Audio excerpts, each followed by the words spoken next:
Love Serye TV. Magandang araw, ang pagpapatuloy ng ating kwentong pinamagatang To Love and Forget. Tunghay na po natin ang ikasiyam na bahagi. Nakatanaw sa malawak at kulay-asul na karagatan si Elish, habang nagmamalisbis ang masaganang mga luha sa magkabilang sulok ng kanyang mga mata. Ang kaalamang minamahal din siya ng lalaking iniibig ay nagdulot ng kasiyahan at kasawian sa puso niya. Oo nga, at nagkaroon din siya ng maraming manliligaw, pero wala isa man sa mga iyon ang umagaw ng atensyon niya. Tanging si Achilles lamang, at sa kanya niya naramdaman ang ganitong kaiga-igayang pakiramdam. Ang unang lalaki nagpadama sa kanya ng ganitong kaligayahan at kung paano maging isang ganap na babae. Pero habang hindi pa nahuhuli ang lahat, ay marapat lamang niyang kitilin ang damdaming nananahan sa puso niya para sa binata.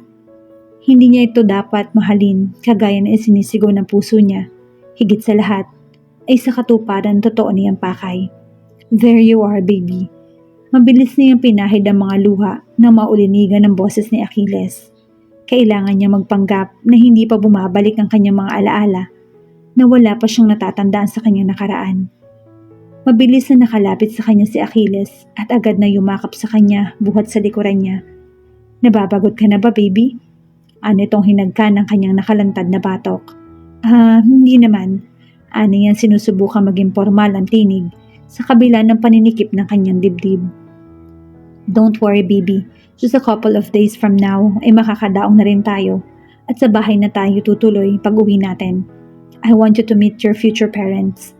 Tuloy-tuloy na pahayag na wika nito na ngayon kapares niyang nakatanaw na rin sa malawak na karagatan. Ha? Ipapakilala mo ako sa mga magulang mo? Hindi makapaniwala at napaharap halos na mabulol na bulalas ni Elisha. Alam naman kasi niyang hindi na mangyayari ang nais ni Achilles. Yes, baby, and I'm sure na makakasundo mo si mama. Pero, stop worrying, okay? Trust me, magugustuhan mo ang parents ko. Hindi mo naman kailangan gawin yun eh. Nangunot ang makinis na noon ng binata habang matamang nakatitig sa maganda niyang mukha. I insist. Isa pang gusto na rin nilang lumagay na ako sa tahimik at nasasabik na rin ang mga iyon na magkaroon ng apo. Anitong kinintalan siya pagkatapos ay mabilis na hinuli ng bibig nito ang mga labi niya. Hindi na lamang siya sumagot. Sa halip ay tinugon ang kapusukan ng mga halik na pinapato ng mga labi ni Achilles. Nasasaktan siya sa tubing naiisip niyang magwawakas na din ang kaligayahang nadarama niya sa piling nito. Iisipin pa lamang niya na mawawala sa buhay si Achilles ay tila tinarakan ng patalim ang puso niya. Pakiwari niya unti-unti siyang pinapatay sa mga planong nakahanda sa diwa niya. You should focus, baby. Just follow the wave. Wika ni Achilles na matyagang nagmamando sa kanya kung paano patakbuhin ang yate. Hiniling kasi niya sa binata na turuan siya kung paano ang magmaniobra niyon na hindi naman ito tinanggihan. Pasensya na, Achilles. Hindi ko naman kasi lubos akalain na mahirap palang magmaniobra nito. Aniya. Ngunit ang totoo ay mabilis lang niyang natutunan ang lahat. Kailangan niya iyon pagkat siya na ang magmamaniobra ng yate kapag napas lang niya si Achilles. Hayon na naman ang sakit sa dibdib niya. Malaking parte ng puso niya ang humahad lang sa kanyang mga balak. Hey! It's alright, sweetie. Naiengganyo naman akong turuan ka eh. At ang gusto ko sa honeymoon natin ay maglayag din tayo sa karagatan. Katulad nito para walang istorbo. Pili yung anito na pinadaanan ng mga labi ang likod ng kanyang tenga. Pakiramdam niya ay tinusok ng pinakamalaking patalim ang puso niya sa sinabing iyon ni Achilles. She wanted to be with him forever, but she can't. She really can't. Kailangan magwakas na ang kahibangan niya. Kung sana'y hindi itong lalaking nanakit sa damdamin ng atin niya. Marahil siya na ang pinakamasayang babae sa balat ng sansinukob. Kung sana'y noon pa niya nakilala si Achilles, hindi sana siya nasasaktan ng labis ngayon. Di sana nagdurugo ng lihim ang damdamin niya. Biglang nag-init ang magkabilang sulok ng kanyang mga mata. Gusto niyang umiyak ng malakas at pagsusuntukin ito sa kanyang dibdib upang sa gayon na may bawasan ang sakit na nararamdaman niya. Gusto niya itong murahin, higit sa lahat ay galit siya sa kanyang sarili kung bakit pa kasi niya ito nakilala sa maling pagkakataon. Gusto tuloy niyang sisihin ang kapalaran at tadhana kung bakit si Achilles pa lalaki minahal ng kapatid niya. Bakit ang lalaking mabilis na nagkaroon ng puwang sa puso niya? Bilang ni Alicia ang bawat ng mga araw na nagdaan, sinusulit na rin niya ang sarili na makasama ang lalaki bago niya ito wawakasan ng buhay. Pero habang lumilipas ang mga araw, lalong bumibigat at naninikip ang dibdib niya. Higit siyang nasasaktan sa mga binabalak niya at ngayon nga ay 2 araw na lang ang hihintay nila at dadaong na sila sa Mindanao. Ang balak ni Achilles ay iwan na lang ang yate at ipapakuha na lamang sa katiwala at sa halip ay sasakay sila ng eroplano pabalik ng Maynila. Pagkatapos ay dediretso na sa tahanan ng mga magulang nito upang personal siyang ipakalala sa mga ito. Nababalisa na ang kalooban niya at hindi mapalagay habang pinaplano ng maigi kung paano niya isasagawa ang maitim niyang plano. Pasulyap-sulyap siya kay Achilles na payapang natutulog sa kanyang tabi. Katatapos lamang ng kanilang mainit na sandali. Katulad ng mga nagdaang pag-iisang katawan nila, dinadala siya ni Achilles sa kaitaas-tiasan ng mga ulap. Pero ngayon ay kailangan na niyang gumawa ng hakbang bago pa mahuli ang lahat. Nasipat ng kanyang mga mata ang kutsilyo sa bilugang mesa. Marahan niyang ginawang bumangon sa pagkakahiga at dahan-dahang tumayo mula sa kama para hindi makagawa ng anumang kaluskos na magiging dahilan upang magising ang katabi. Kailangan niya itong patayin bago pa siya tuluyang mawala ng lakas ng loob at bago pa siya tuluyang magbago ang isip. Inabot ng nanginginig niyang kamay ang may katalasang kutsilyo. Pakiwarin niya ilalabas na ang puso niya sa lakas ng tibok niyon. Pakiramdam niya ay mahuhugutan siya ng hangin sa dibdib habang pinaglilipat-lipat ng tingin ang binata at ang hawak niyang kutsilyo. Nagsimula na ring mag-init ang magkabilang sulok ng kanyang mga mata habang papalapit sa natutulog na binata. Dahan-dahan siyang lumapit dito. Nakahanda nang itarak ang bagay na iyon sa dibdib ni Achilles at wakasan ang buhay nito. Ang lalaking dahilan ng pagkamatay ng ate niya. Ang lalaking pakiwari niya ay karugtong na ng buhay niya. Ang nag-iisang nilalang na nagbigay ng pagpapahalaga at pagmamahal sa kanya. Ang lalaking kumumpleto sa pahina ng pagkababae niya. Impit na humagulhol ng tahimik na itinaas niya sa ere ang hawak na kutsilyo. Ang kailangan lang naman niyang gawin ay itarak iyon sa mismong puso nito sa paraang iyon ay nakatitiyak siyang mapapatay niya ito nang walang sinumang nakakaalam. Pero sa bandang huli ay napaangat lamang iyon sa ere. Hindi niya ito kayang paslangin. Mas lalong hindi niya ito kayang gawa ng masama. Higit sa lahat ay hindi niya kayang kitilin ang buhay ng lalaking pinakamamahal niya. Mahal na mahal niya si Achilles nang higit pa sa inakala niya. Hilam sa luha ang mga mata at walang kaluskos na ibinalik niya sa mesa. Ang kutsilyo pagkatapos ay mabilis siyang pumasok sa banyo at doon nag-iiyak. Doon niya tahimik na pinakawalan ang masaganang luhang, patuloy na namamalisbis. Kung sakali man na mawala siya sa mundo ay wala siyang mukhang maihaharap sa nakatatandang kapatid sa kabilang buhay. Ang paghihiganti niya ay nauwi sa pagmamahal, pag-ibig na hindi niya kayang tikisin, pagmamahal na lumamon sa buo niyang pagkatao, pag-ibig na kailanman ay hindi niya inaasahang sumibol para sa maling lalaki, pagmamahal na kailanman ay hindi niya naranasang matikman mula sa isang kauri nito. Ikinulong ang mukha sa sariling mga palad at doon tahimik na humagulhol.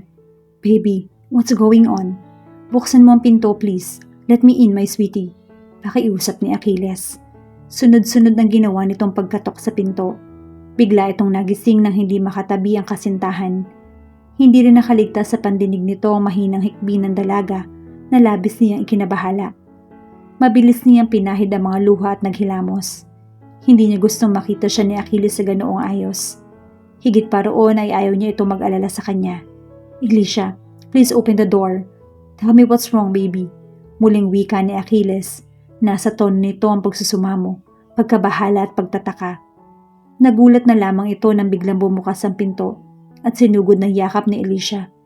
Napapantastikuhan man si Achilles sa nangyayari, ay kaagad siya nitong niyakap ng mahigpit na tila sa pamamagitan ng mga yakap nito ay mapapawi ang anumang sakit na nararamdaman niya.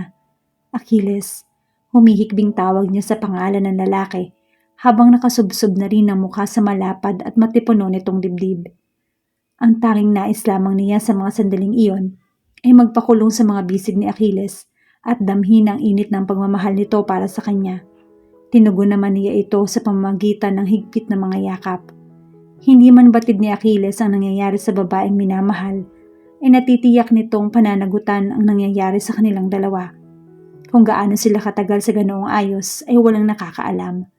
Namalaya na lamang niya na buhat-buhat na siya ni Achilles at marahang inilapag sa kama. Magpahinga ka muna, baby. Tinumutan siya nito. Achilles, dito ka lang sa tabi ko. Please, don't leave me. Nalubig na naman ang sulok ng kanyang mga mata. Ginawaran siya ng masuyong halik ni Achilles. I'm just here. Hindi kita iiwan. Pangako yan. Buhat ng sandaling iyon ay ipinaramdam ni Alicia sa nobyo kung gaano niya ito kamahal. Pinagsilbihan niya ito na parang isang ulirang may bahay ni Achilles. Napagtanto niyang hindi niya ito kayang paslangin, pero pagdaong nila sa susunod na araw, ay lilimutin niya na ito at ibabaon sa limot ang lahat-lahat ng masasayang alaalang nakasama niya ito. Sa ngayon ay ang tanging nais niya ay maging masaya sa piling ni Achilles. May piyesta ha? Si Achilles na pinansin na maraming pagkaing hinanda niya. Niyakap siya nito buhat sa likuran at masuyong hinagkan ang leeg niya. Special kasi ang gabing ito dahil huling hapunan natin ito dito sa yate. Kaya naghanda ako ng maraming pagkain. Ngumiti siya at humarap dito.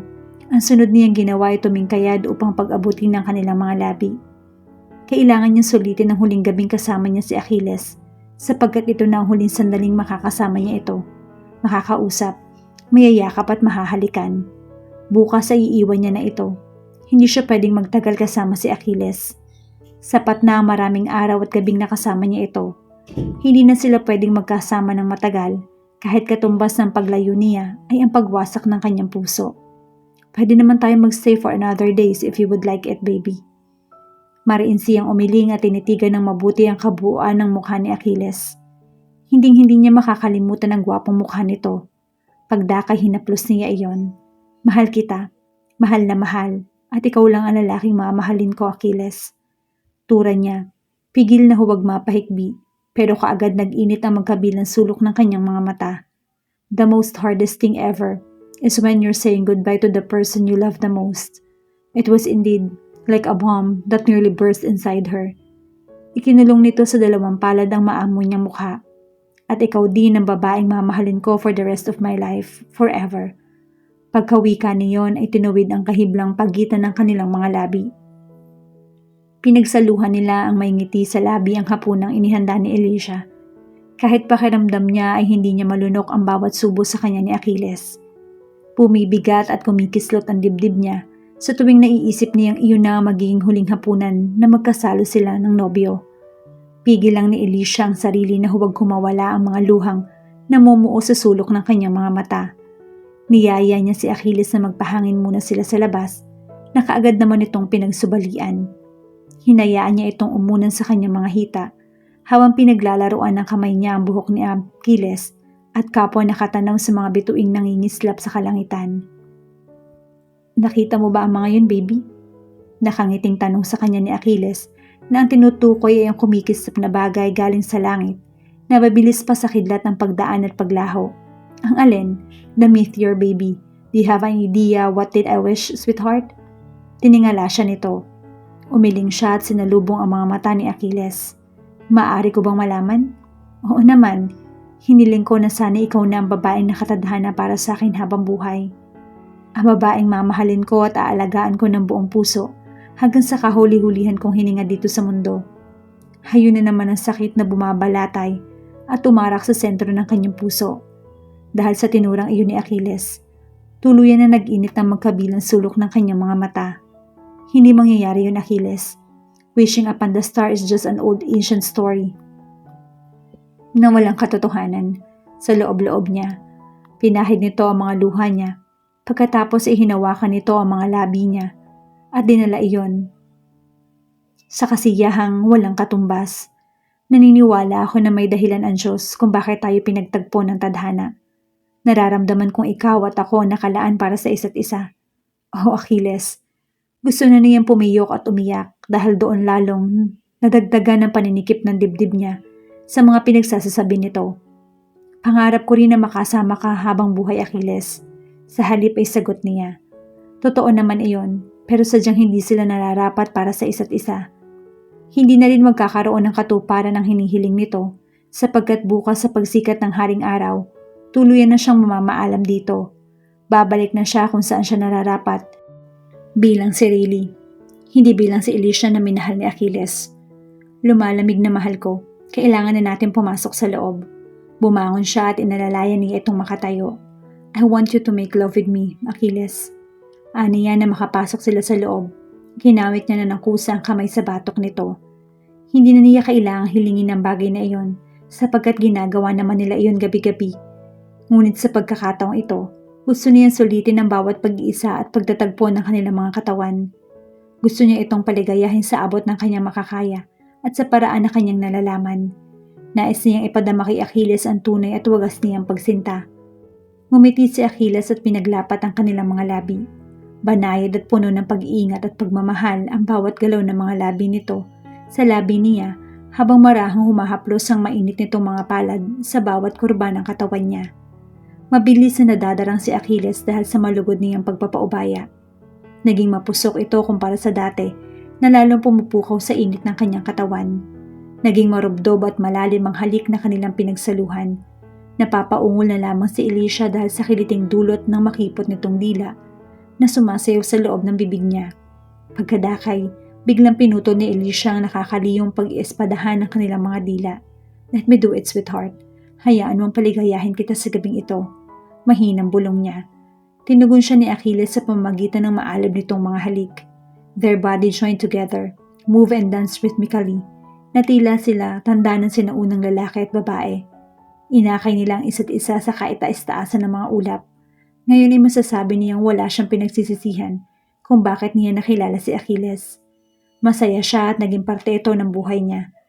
Magkahawak ang kanilang mga kamay habang naglalakad sa gitna ng mga nakahilerang paninda. Mamimili muna sila bago tumungo sa hotel na pansamantala nilang tutuluyan. Naging abala si Achilles sa pakikipag-usap sa isang may edad na tendera. Iyon na ang pagkakataong hinihintay ni Alicia. Napasimple niyang binawi ang kamay mula sa pagkakahawak ni Achilles. Lumayo siya rito at humalo sa paglalakad ng maraming namimili. Hilam sa luha ang kanyang mga mata habang tinatanaw palayo ang lalaking minahal niya ng buong puso. Tuluyan na nga kayang magawa ni Alicia ang layuan ang lalaking kanya ngayong tunay na minamahal. Paano pa nga kaya magtatagpo ang kanilang mga landas?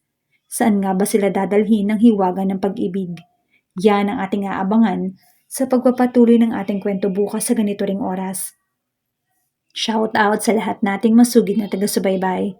Maraming salamat po sa patuloy niyong pagsama sa amin sa kwentong ito. Hanggang sa muli, mag-ingat po tayong lahat.